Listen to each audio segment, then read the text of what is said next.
Welcome to Legacy Conversations, a channel where we preserve military memories and history.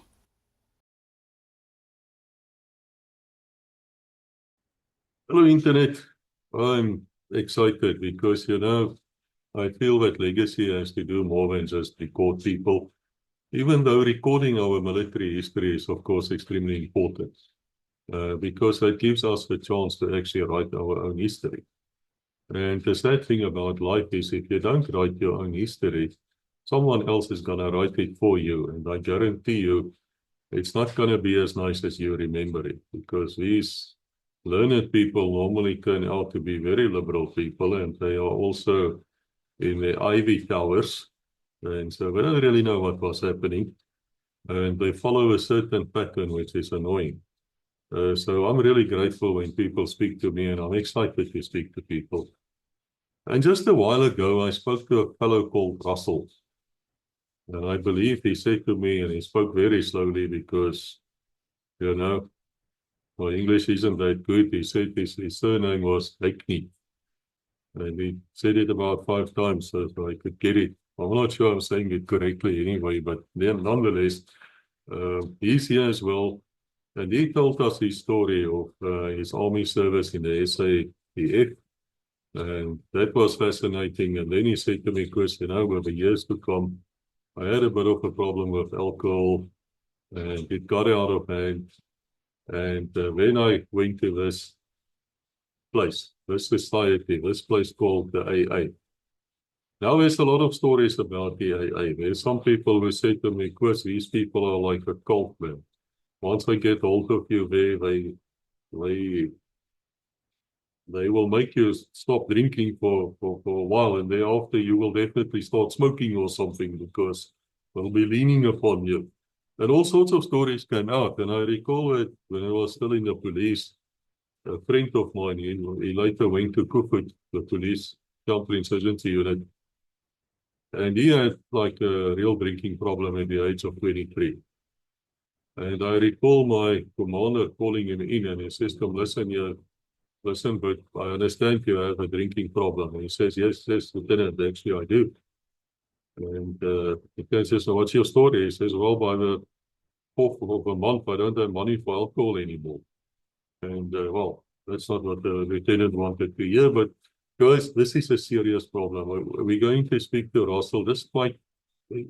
Just going to summarize his story, and then we're going to go over to a Rhodesian, from a Rhodesian light infantry commando, and he will tell us about the AA. And he'll tell us also what happens to you there, and whatever other questions I have, will ask, because I want you to know something here.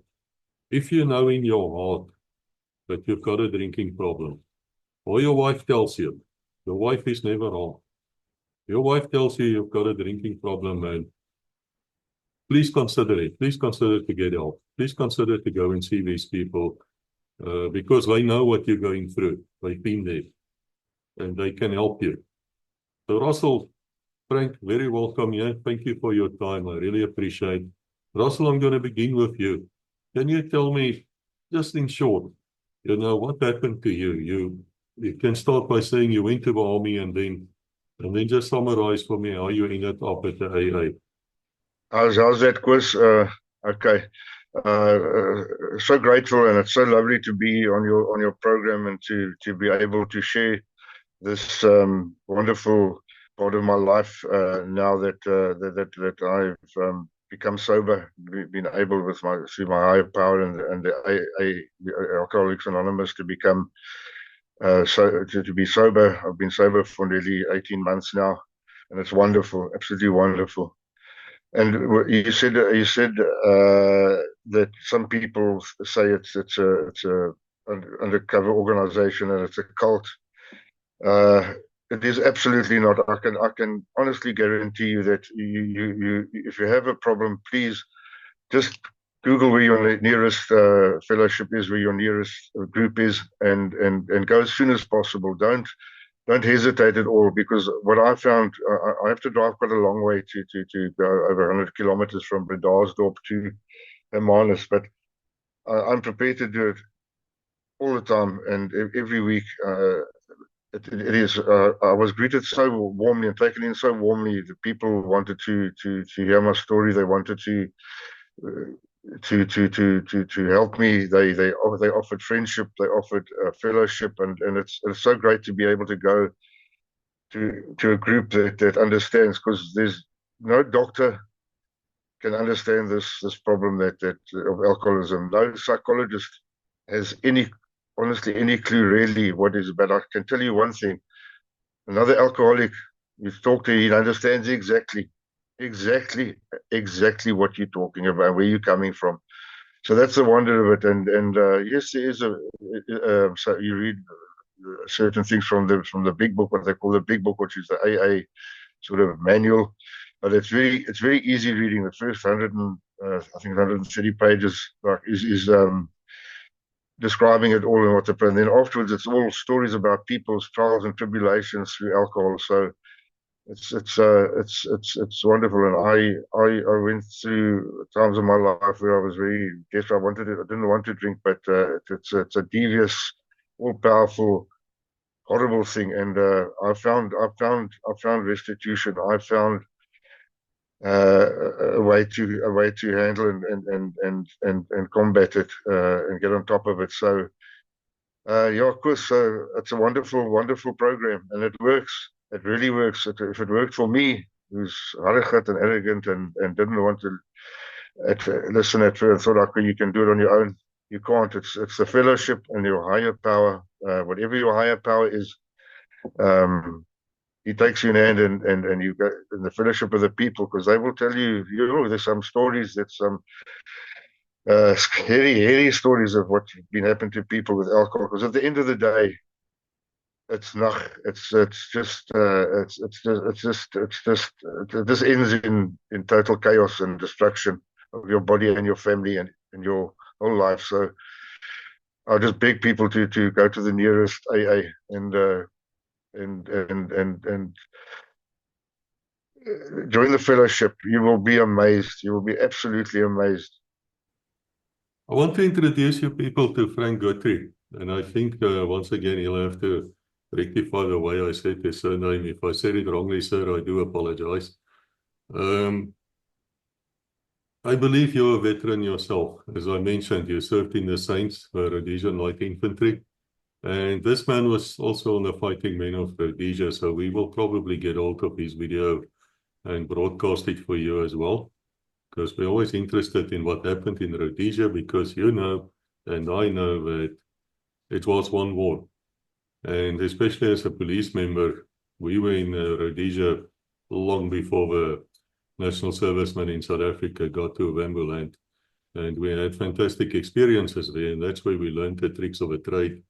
And I recall doing my own counterinsurgency training. We had a few Rhodesians there, and they were tough bastards, to say the least, these instructors, and they spoke a very funny Afrikaans.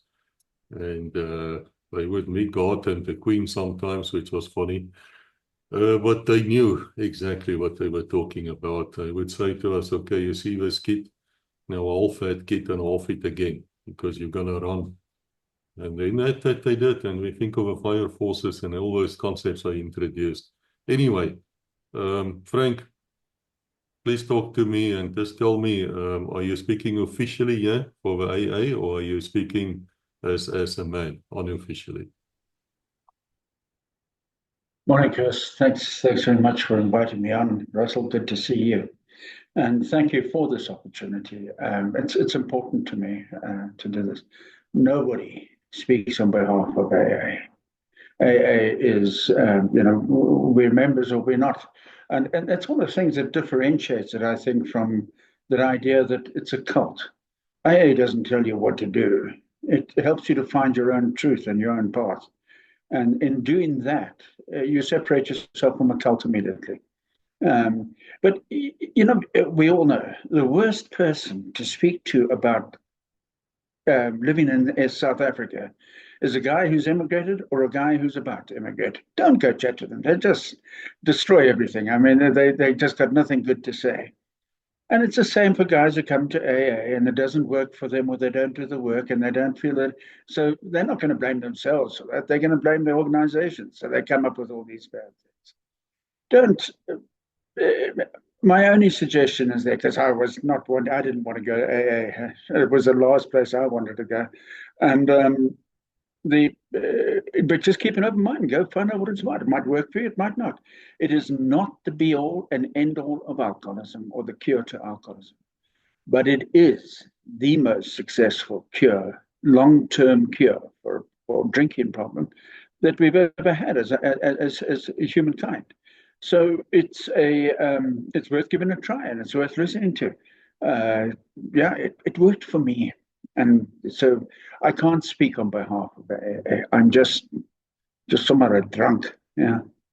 So and just if I can clarify, I am 9th generation South African. Right. My grandfather decided that he was going to become a prospector after being a lawyer. And he went up very unsuccessfully to what was then Rhodesia to try and find gold, and ended up becoming a lawyer up there and wasn't very successful at that either. But nonetheless, my dad followed him up, and I was born and bred up there. So, I have the surname Guthrie, which is of Scottish ancestry, I understand. But I have more blood ties to Vanamover and Chabalala than I do to Scottish Guthrie. So, it's just a surname. And the big problem with my family down here, because we have a lot of family in the Cape, is my lack of Afrikaans. So my apologies there. So, yeah, yeah. When it comes to Alcoholics Anonymous, I'm not sure how we want this discussion to go. If you want me to talk about that first, or perhaps if I could. A lot of the stuff that I found out about myself, because that's what it is, it's about introspection. The principles of Alcoholics Anonymous are basically surrender. You have to give up to this thing, right? The second one is introspection, having a look at yourself. The third one is trying to make amends or for any harms and damages that you caused in your life while you were drinking, or just caused in your life. And then we go, the fifth is to form a relationship with a power greater than yourself, and understand that you're not in charge. And sixthly is to carry this message to somebody else, or to try and help other people who might be suffering from the same problem. And that's essentially the principles of it. There's nothing more sinister than that. It is simply that how you get to there is your own path. So I can't see any cult-like thing in that. But that's maybe I'm not very familiar with cults. The other thing what differentiates AA and their book, which is called Alcoholics Anonymous, the fellowship is basically named after the book. Because the book, unlike other self-help books that I've read, other self-help books tell me how I should behave, what my reactions should be. This is what you should do. If you're going to be successful, you should wake up in the morning, make your bed, and do all these other things, and they give you a list of do's and don'ts, which is contrary to the way I behave. AA doesn't do that. AA gives us a set of principles, and they give us specific instructions to follow. And if I follow those instructions, this will happen to me. I don't have to try and achieve something that I'm not. It allows me to work within my own abilities and with my own ideas and thoughts. And it's kept me sober. And it was the last thing I wanted to do. It was the first thing that worked. And it has basically been the highlight of my life. Everything I have today, everything, where I sit now, my home, where I live in a manus. Can you believe that I live in a manus? I can't. I still have to pinch myself. Hello, cat. And my life is good because of Alcoholics Anonymous. No other reason. So why wouldn't I be grateful? Now, why wouldn't I stay there? I can speak for hours about this and the various parts of it, but it's not relevant to everybody. There's a set of questions that they give you when you're thinking that maybe you've got an alcohol problem. My wife suggested to me that I had an alcohol problem, right? She said to me, I think you should go to AA. And I said, what, really? I mean, okay, I know I'm drinking a bit much, but AA is a little bit over the top. I'm not going to go to a bunch of old drunks who are going to tell me, so who are drinking meths out of brown paper bags, and they're going to tell me how to quit my drinking or sort out my drinking. So I said, well, look, I tell you what I'll do is I'll give up my own. And if I can't give up my own, I will go to AA. So I gave up my own, and it was easy. There was no problem with it. It was how hard can it be? But it was on day 2 that I started to get real problems, and I started to drink again. So I could stop drinking. I just couldn't stay stopped. And so I went to an AA meeting. I couldn't take myself in. A number of reasons for that. I was scared that somebody there might recognize me. Forgetting that I might recognize them, of course. I thought I was going to a bunch of losers who were going to tell me. They were going to tell me how to come right. Arrogant. But I still haven't quite got it off. And then, of course, but I think the main fear for me at the time was I didn't know what they were going to tell me, but I knew they were going to tell me I couldn't drink again. And that was terrifying. How do you go through life without alcohol? How do you possibly do that? I mean, my whole life has been based on alcohol, and everything I do is around alcohol. It's just, I don't mix with people who don't drink. I don't go to places where there's no alcohol served. All my life is around alcohol. My army career was all, I mean, that's what we did. A lot of the times you were working, you couldn't drink, but when you were there, you drank. And for me, it's always been the norm. And for a long time, it was lovely. It was great. It was enhanced, that whole feeling, that excitement, that exhilaration. Alcohol was great. It was really fantastic. And then it started to turn. And the reason I drank started to change. And I was drinking more to get over the day or get over and cope. And then as I drank more and more, that became my coping mechanism. And I'm still not convinced that alcohol was my problem. My problem was that alcohol was my solution to everything. I used it to cope with anything, emotional upheaval, whether I'm happy, sad, cross, whatever, I would use alcohol. And it was the same in the army. If we'd had a shit day, they'd give us alcohol. If we had a great day, they'd give us alcohol. And even if we had a medium day, there'd still be alcohol involved. And when you came back to town for R&R, first night, last night, out with the boys, not home to see mom or dad or the girlfriends or anything. You go out and you get drunk. We had one particular bush trip where we moved through Salisbury and we overnight in Salisbury.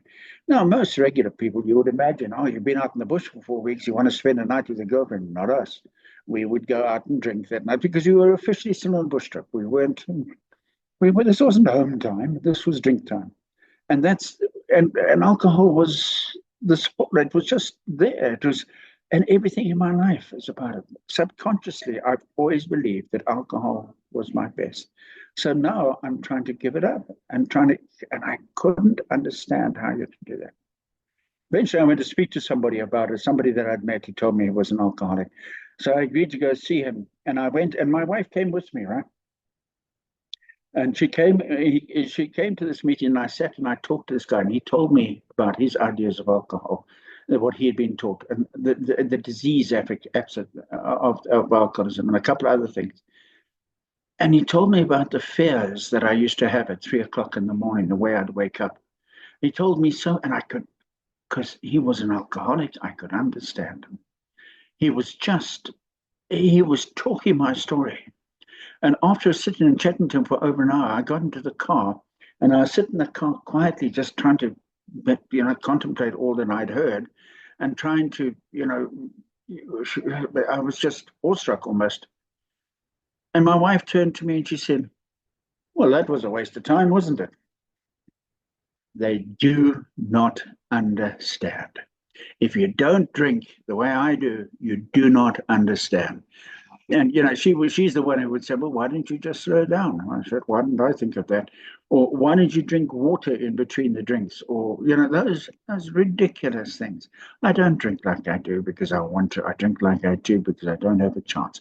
I am wired differently from other people. I have a reaction to alcohol that is different, both physically and mentally.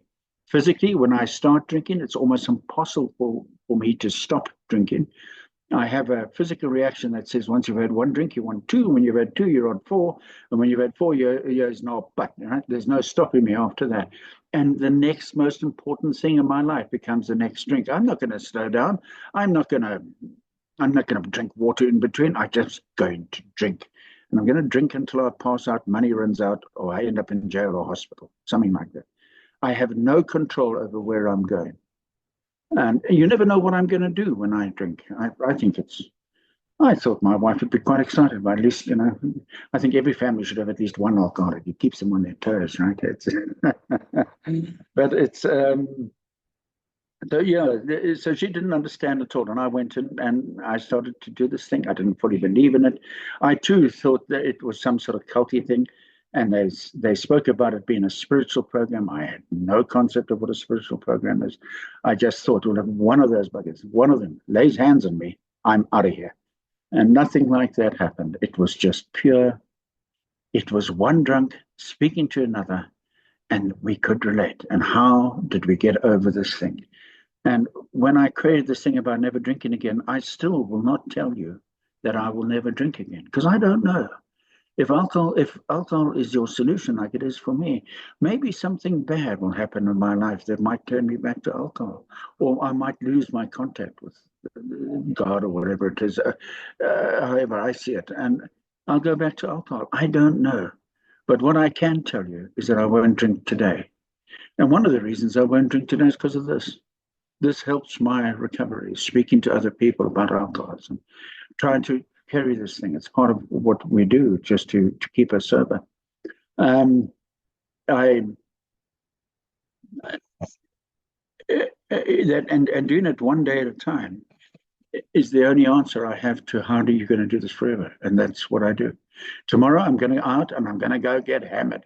But today I'm not going to drink. And that's what I did. And that became a week and became a month, and now it's become years. And now it's not even an issue for me. I don't drink. I don't even think about it. And I enjoy myself. And for me, if I have to spend the rest of my life hiding away from alcohol and people who drink, then it's not an issue. I go to prayer meetings, and for those of you familiar with the RLI or the Legion Forces, I'm not sure, but you'll know what a prayer meeting is. It has very little to do with prayer, unless you consider leaning on your knees or hanging onto the toilet bowl prayer.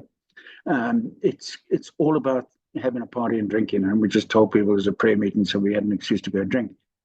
And I go there once a month, meet with the guys. I don't always make it, but we always have a good time. I always enjoy myself. Everyone knows that I don't drink, and nobody gives me a hard time about it. I don't worry about whether you drink or other people don't drink. All that's been taken away from me. I can live life without alcohol. Best thing ever. And I'm free of it. It no longer controls me and controls what I do.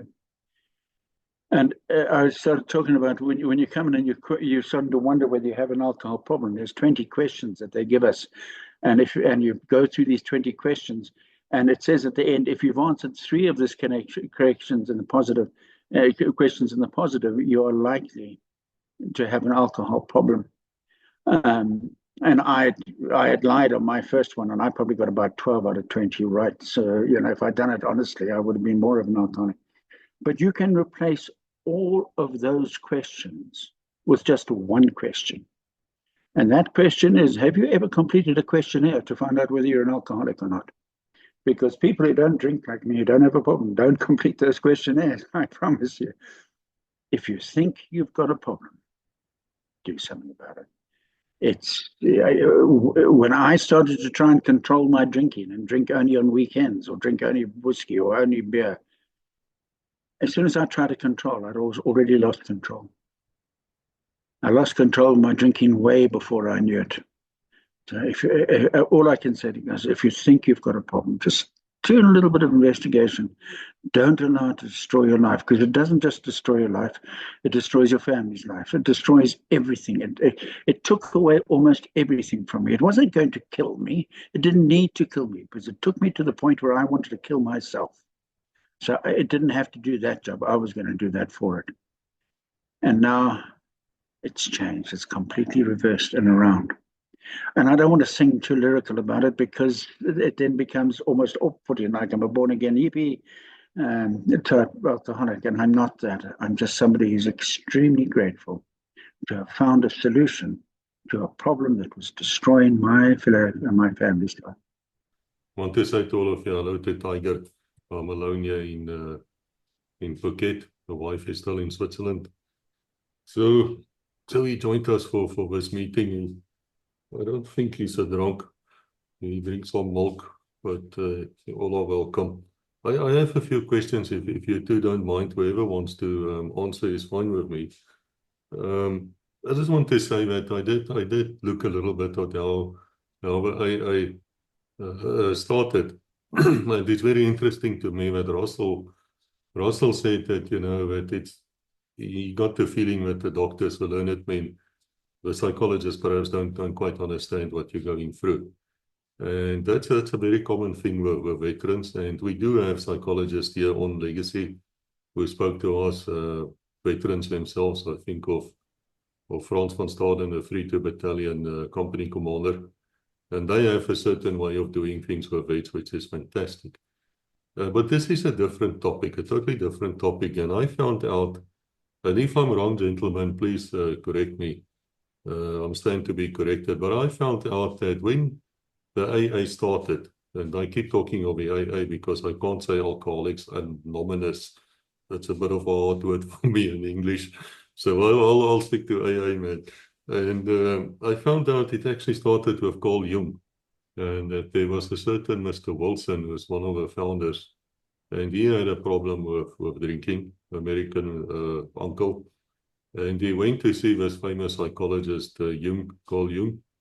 And Jung could not help him. At some stage, Jung told him, look, it's going to take a miracle, man. It's going to take a higher power or something here. It's not going to, you need more help than what we can give you. And that's where the entire thing started. And the Dr. Bob or somebody came along and they wrote this plan.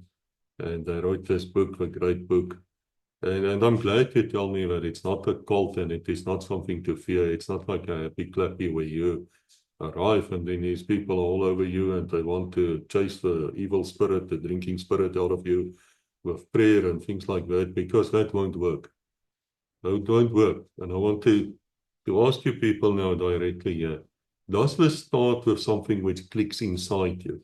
Will it help me to force my husband, or if you're a wife and listening, yeah, I'm not gay, I have a wife. But if your husband is having this problem, or your brother in arms, will it help to force him to go there? Well, will that work?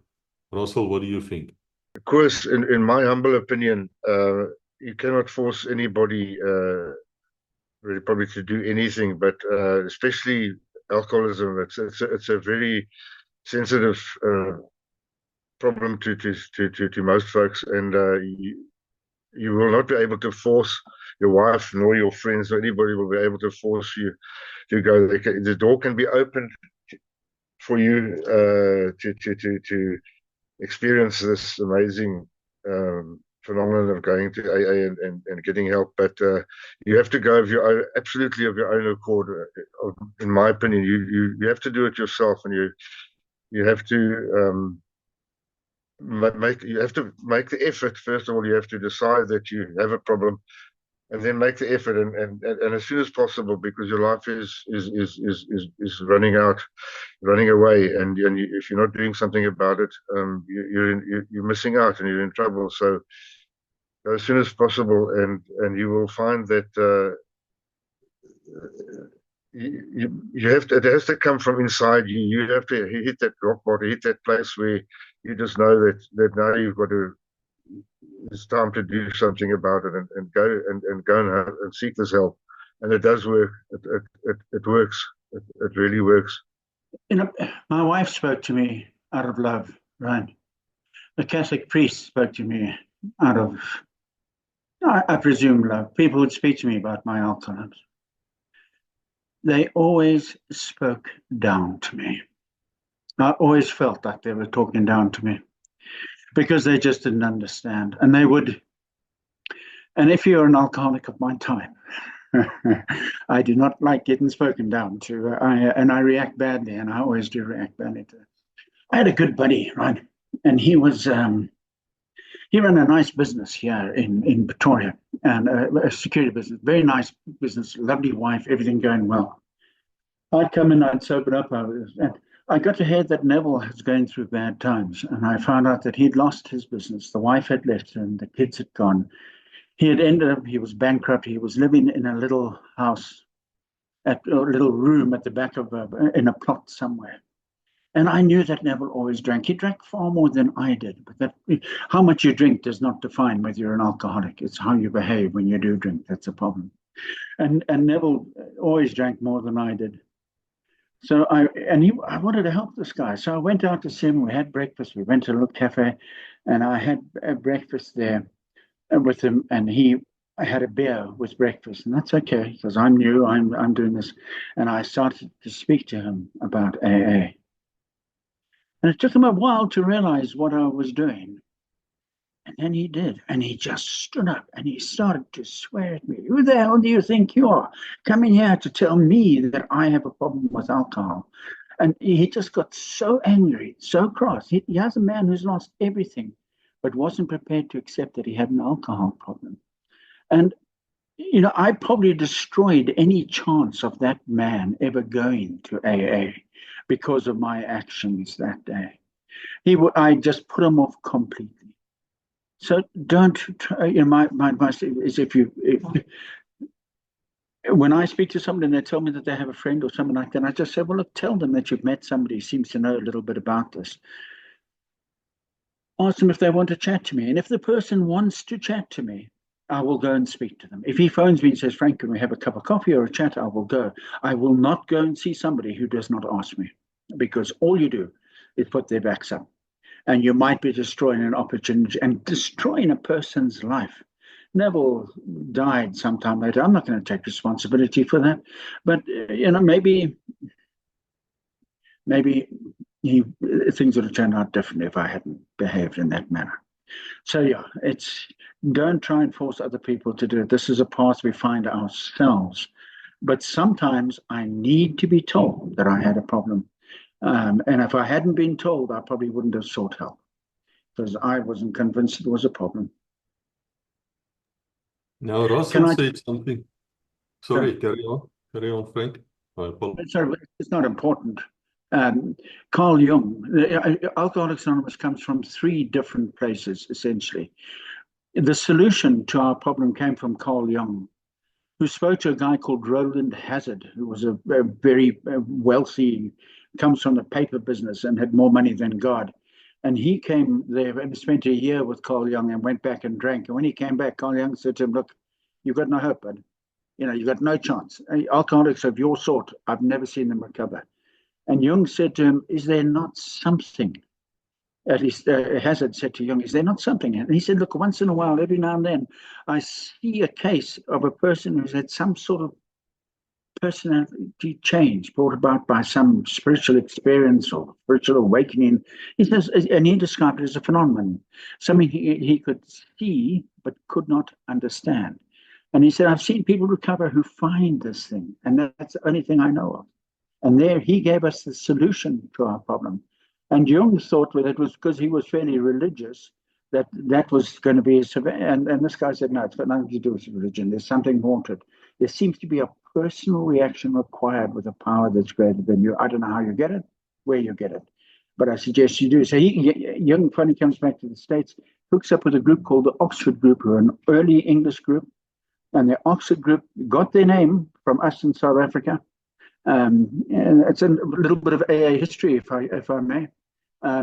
The Oxford Group, they had this religious group that was Christian group based on early principles.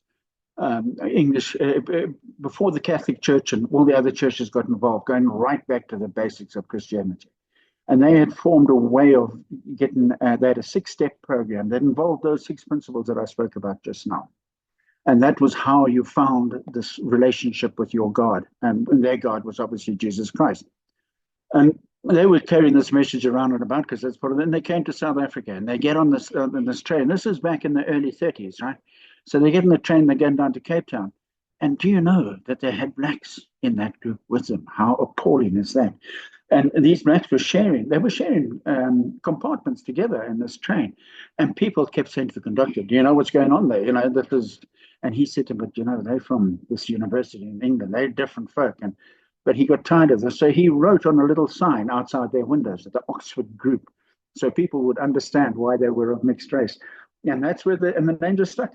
So apartheid gave something to somebody. So there we go. But that aside, it was the Oxford Group who gave us our basic program that we based our 12 steps on. So now we knew what the solution was. We knew how to get that solution, but we still didn't really know what the problem was. And the problem came to us from a guy called Doc Silkworth, who had studied and had worked in a rehab type facility for many years with lots of alcoholics. And he came up with the principle for the first time ever that alcohol was a disease that affected you both mentally and physically. And he described it as a disease. And it was the first time we'd looked at the physical aspect of the disease as well as the mental. And when speaking to him, we began to understand what the problem was. So AA learned three things. They learned what the problem was, they learned what the solution was, and then they learned how to get that solution. All from people outside of the fellowship, coming together and bringing to this. Came to us from a psychiatrist, came to us from a priest, I guess, and came to us from a doctor. It had nothing to do with us drunks or us alcoholics. This seemed all to come together in the minds of Bill Wilson and Bob Smith, the guys that you spoke about, our two co-founders. So that's essentially that bit of history.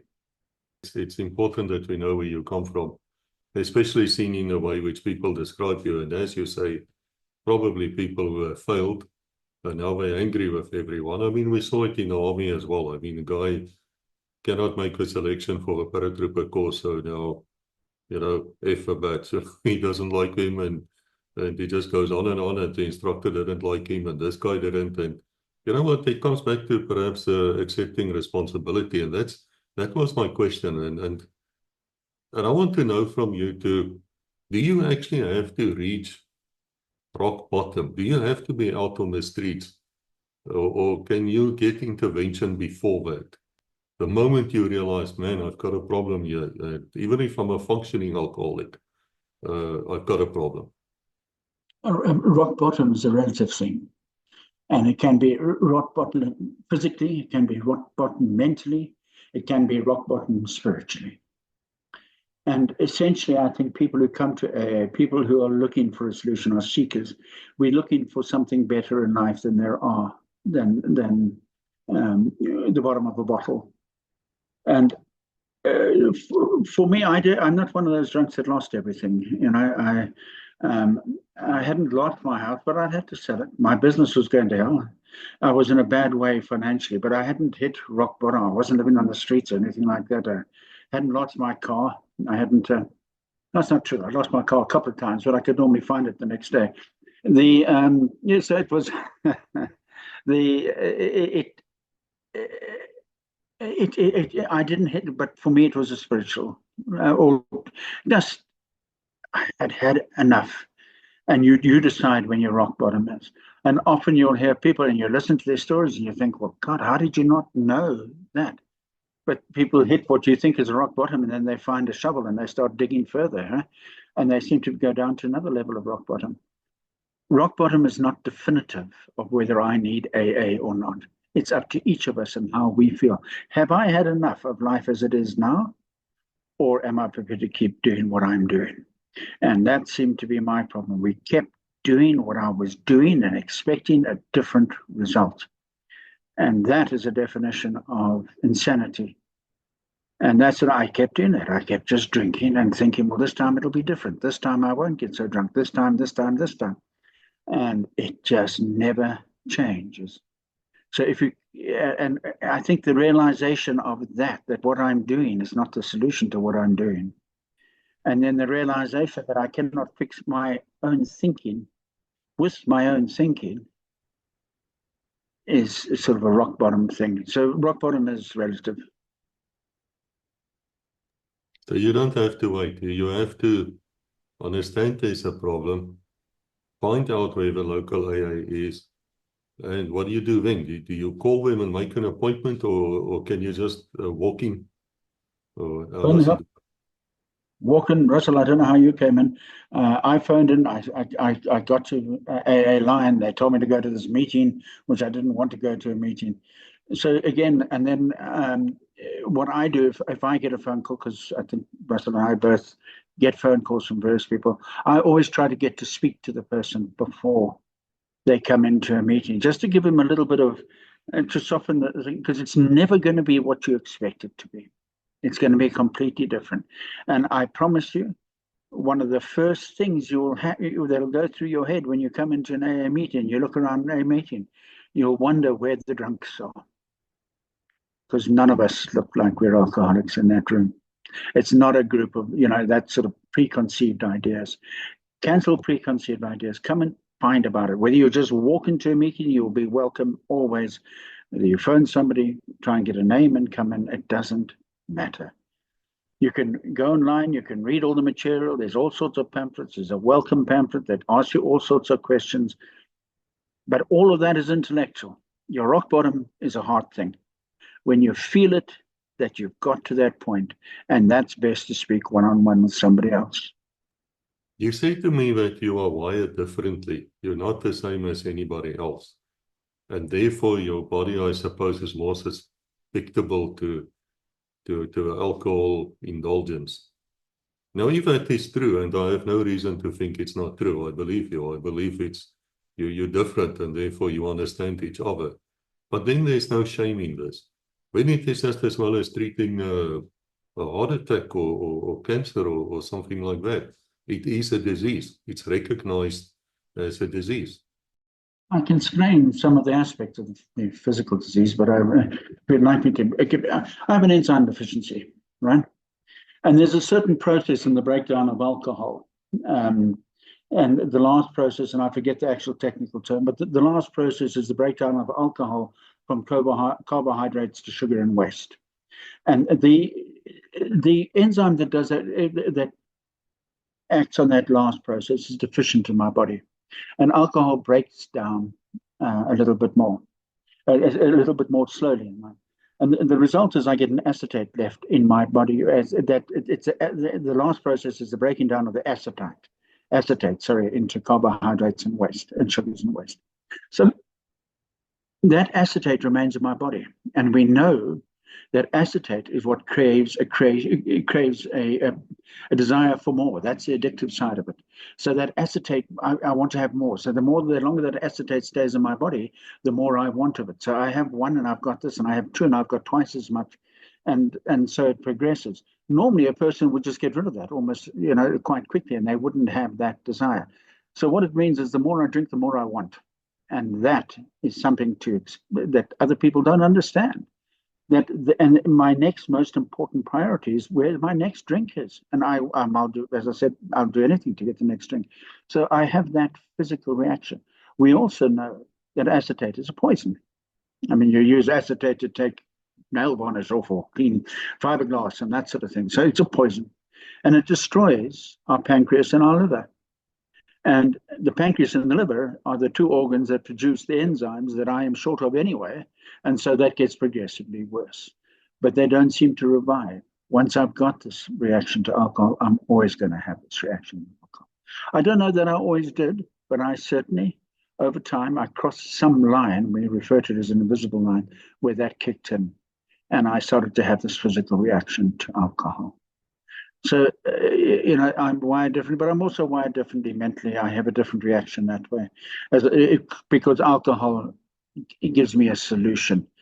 I would go to, in the evenings, I remember my gran was still alive, I'd go with her and we'd sit there, and she loved it when I came, because I would always let her have a couple of glasses of sherry, and I'd pour out the sherry, and she'd have a couple of glasses of sherry, and she'd go to bed. And I'd have a couple of glasses of sherry, and I'd go to hospital or to jail or to get into some shit. And I just never, totally different reaction mentally with alcohol. So what you say is 100% right. If this is a disease, if I can accept this as a disease, and I accept that it is a disease, I have no shame in the fact that I'm an alcoholic. I'm an alcoholic. I've got it. The shame comes if you know you've got a disease and you do nothing about it. I have got a disease. I know what the solution is, and I'm doing that. I have no reason at all to be ashamed, and I'm not at all ashamed. But there is a stigma about alcoholism. This in the back of our minds, we have it. But in reality, I've just had a very good friend die of cancer. And I haven't got that. I had friends in the war. Kurimonovic, we celebrated, he was killed in 1974, 50 years ago, isn't it? 50 years of life that I've had that he didn't because he was killed in the war. And the worst things that's happened to me is I've got this problem with alcohol. Really, Frank? Yeah. And I'm not going to be ashamed about it. And I'm not necessarily proud of it, but no, I am. I am fairly proud of the recovery, but I'm not arrogant about it. It's just one of those things you get or you don't get. If you got it, fix it, for heaven's sake. Yeah, so you've got to deal with it. But now my question to you is, Frank, what happens if we have somebody listening here who does not only have a bit of a drinking problem, but is also have a bit of a drug problem? Can he still come to you people? The only requirement for membership of Alcoholics Anonymous is a desire to stop drinking.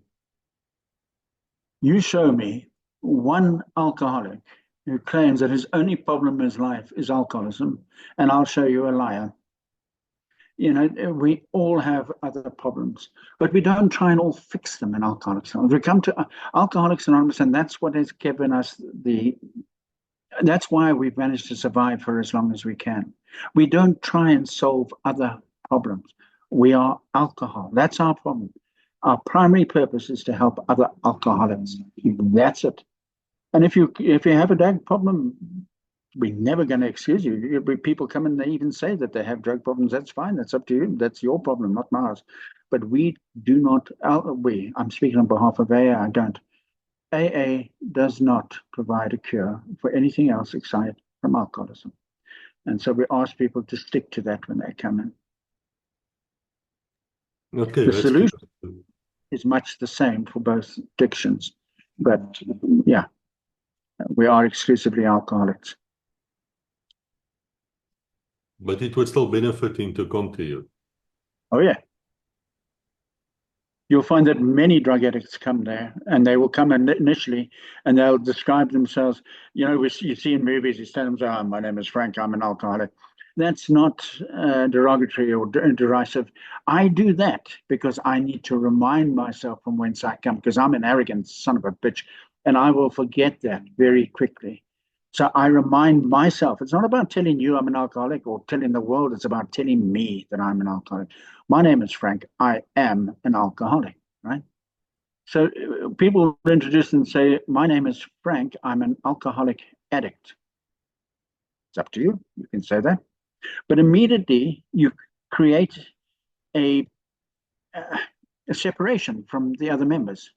Why would you want to be separated from the other members? One of the strengths of this is the unity of us all being alcoholics. So when you announce another product, you bring in another addiction or another, like, my name is Frank, I'm a gambler, I'm an alcoholic. There's 154 different organizations that uses the 12-step program.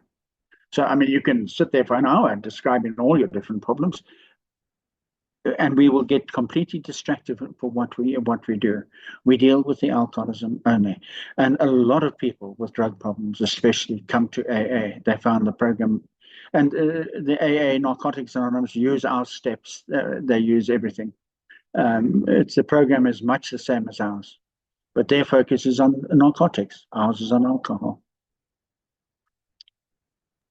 So am I correct if I say the following, Frank, right? Once an alcoholic, always an alcoholic, but you can become one who does not drink. You can be a sober one, but that horrible thing is always hanging there in the background, the disease.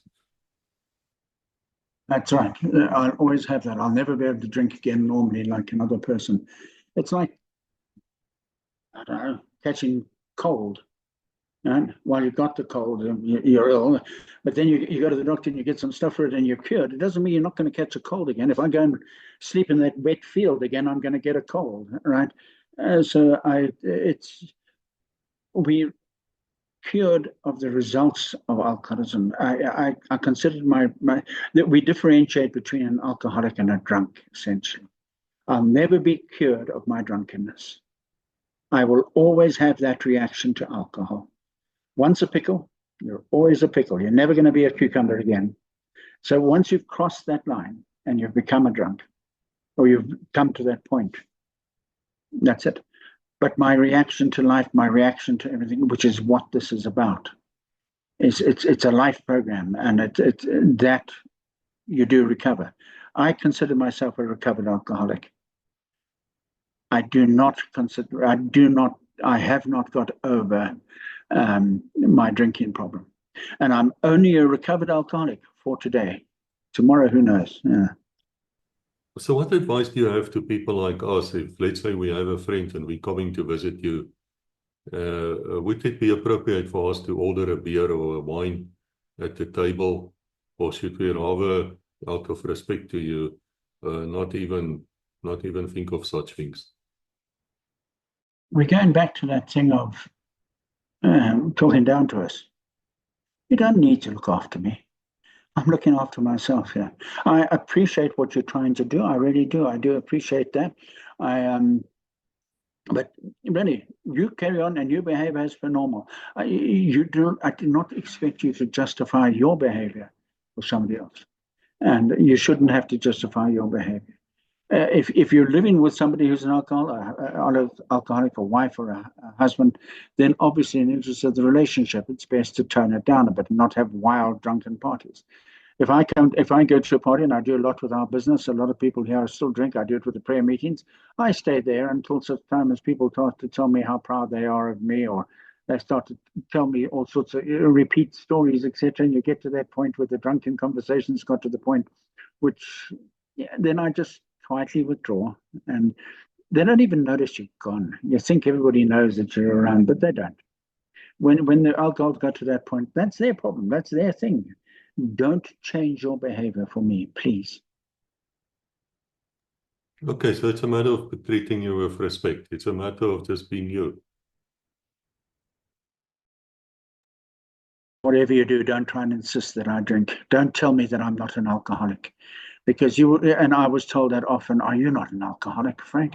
And it's done out of love and out of genuine concern because they think they're doing me a favor. Don't tell me that. I need to know. My name is Frank. I am an alcoholic. Because if I lose that, I'm in trouble.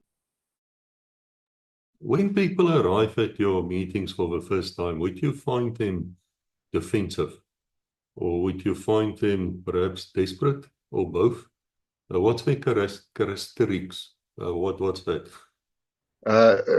Arriving at people arrive, I would honestly say that they have hit their rock bottom, as Frank said, and are desperate. They've come there looking for the solution.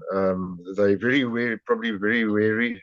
I know I was when I first I was unsure how I'd be accepted, but within one or two meetings, I started to feel accepted and feel safe. The safe place, and that people would listen to your spirit, would hear you, and you could listen to them, and yeah. But I would say people are in a desperate state, because it's a desperate situation. You've got a desperate situation.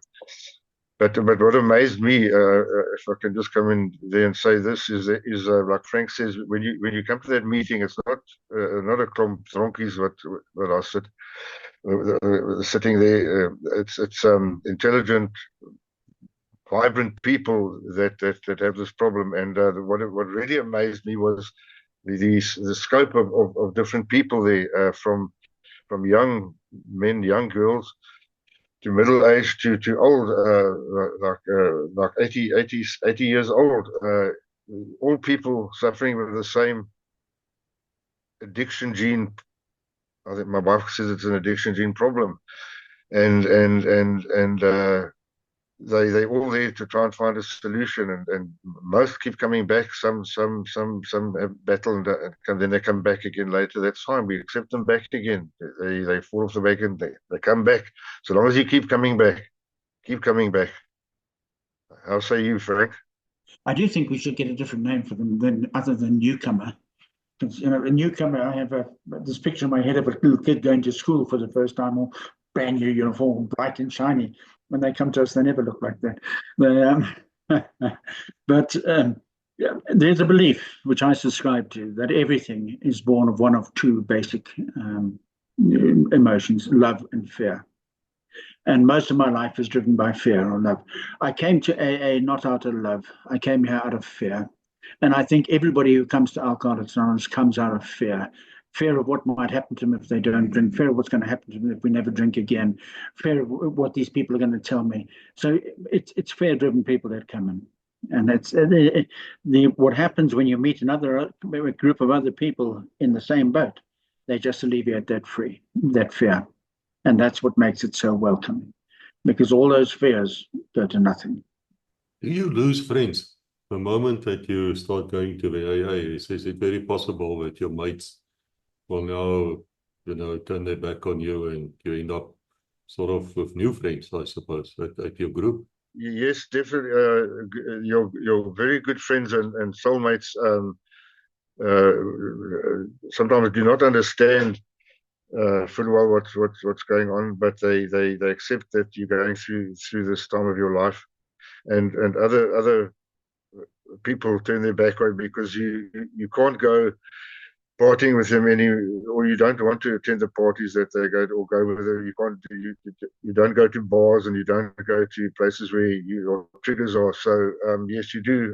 I would say I've definitely lost friends, or we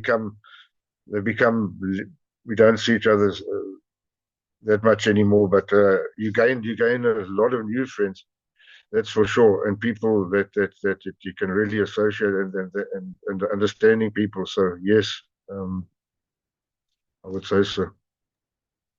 I have buddies from my drinking days who are drinking buddies. And you make good friends in those days. I have army buddies our friendship goes way beyond simply the drinking. You know, it's that. If you're my friend and I tell you that if I pick up a drink, it's what it's going to do to me, how it's going to destroy my life, what reaction I have, and I just can't drink. And yet you insist that I have a drink or try to encourage me to drink. You're not a friend. I don't want you as a friend anyway. So my good friends have stuck with me. And you will keep your good friends. Genuine friends will always be genuine friends, regardless of whether you have cancer, heart attack, alcoholism. They're friends. Is it realistic for me to say that this going to the meeting is a long process? There's no quick fix here. You have to fight this battle every single day. Or is there a quick fix? Am I wrong? Some people seem to have a relatively quick fix. It took me, I can't tell you when I had my first drink, but I remember that I was drunk at school. So maybe 17 years old or something like that I started to drink. I didn't have any I have people who have some sort of Damascene experience when they have their first drink and they can remember that feeling, that powerful. I didn't have that.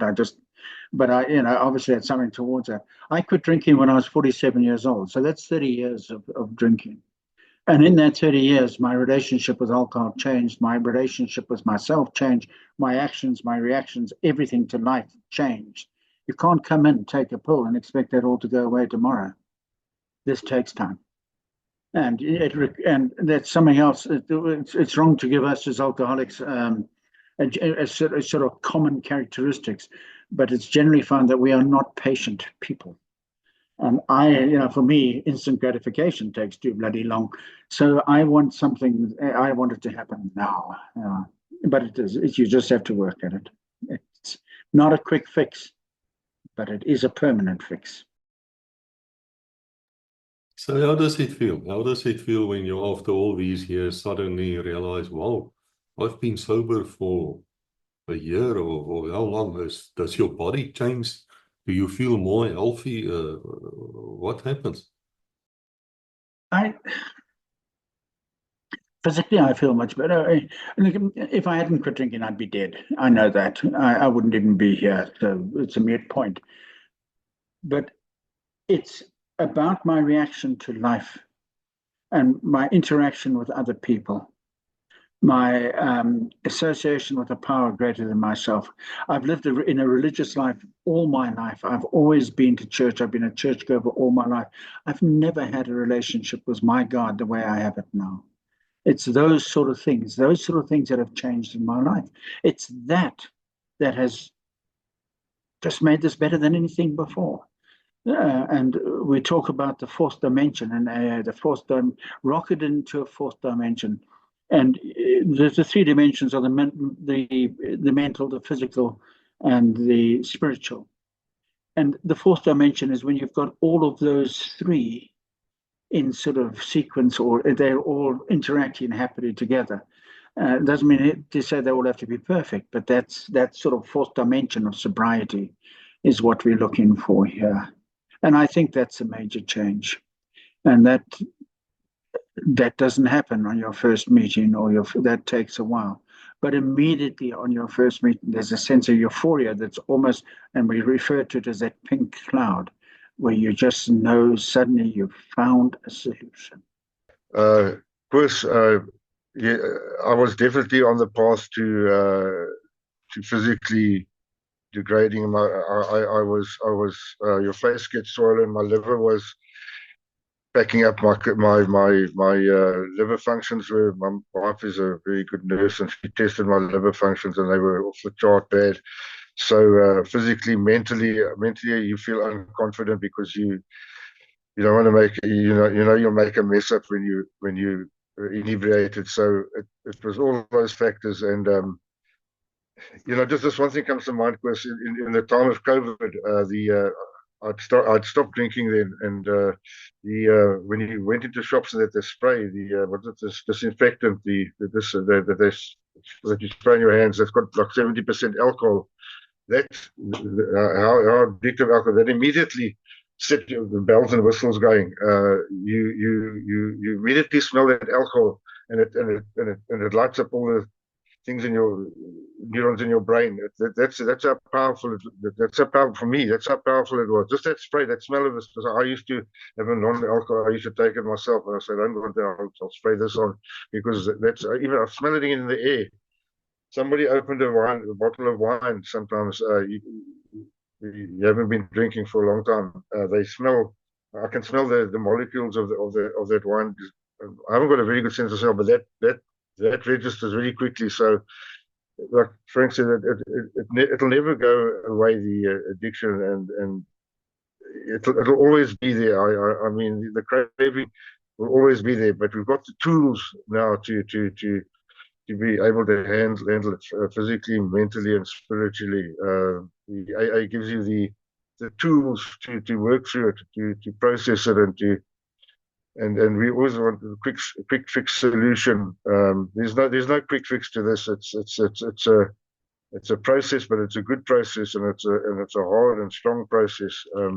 That's what I found, and it's made my life wonderful. And some people have come to me and said, but they feel that they've lost so much of their life. I felt that at one stage. I felt, how much of my life have I messed up with messing my wife up, her not coming home, not knowing what to expect if I was in a inebriated state. My children didn't want to come home. Now they can't wait to come home. Everything's just so much better, and it's just so wonderful to be in.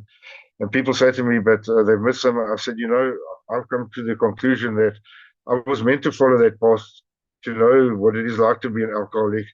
And I think my supreme commander, my Lord and my God, he wants me to be at this point today, to be able to be open to help them. And that's why this forum that you've offered us is, to me, such a wonderful forum to get the word out, that we have a solution. We can help. We can open our arms, take your hand, and walk the path with you. We're all miracles, those that survive, and it's wonderful. It's a wonderful life.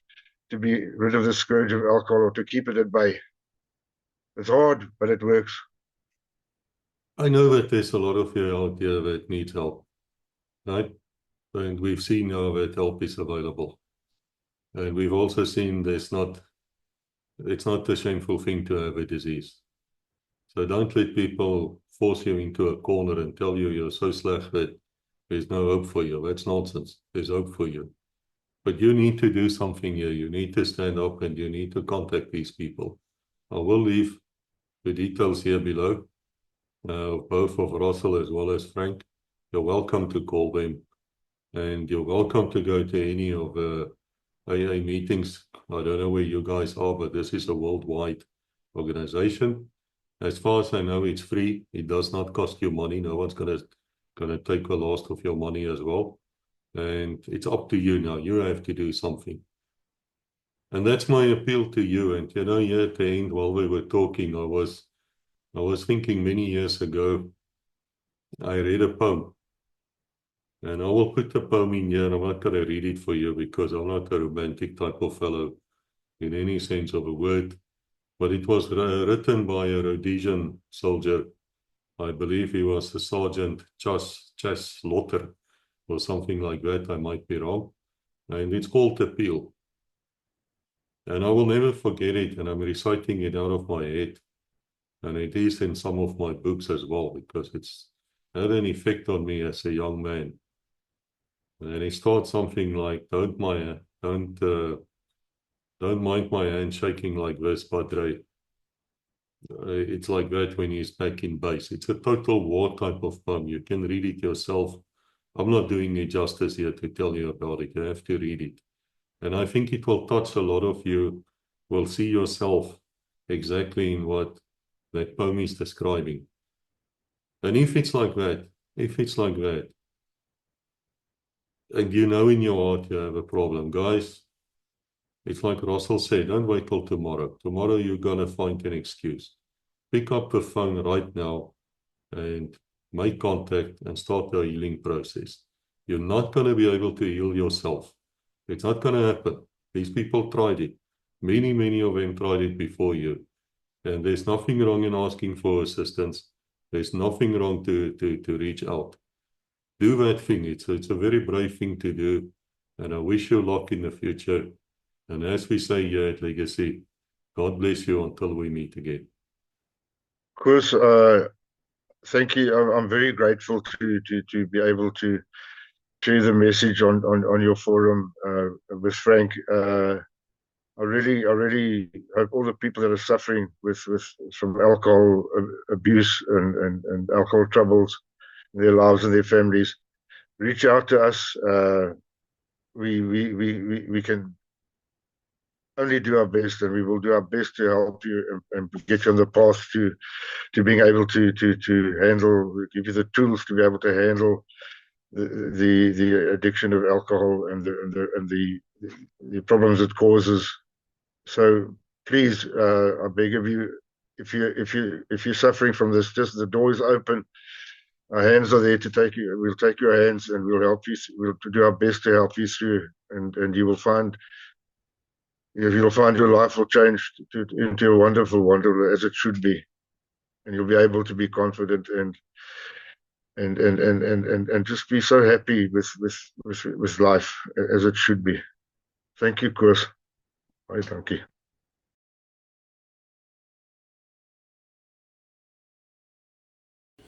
Thank you for watching. Please like, subscribe, and ring the bell to receive notifications.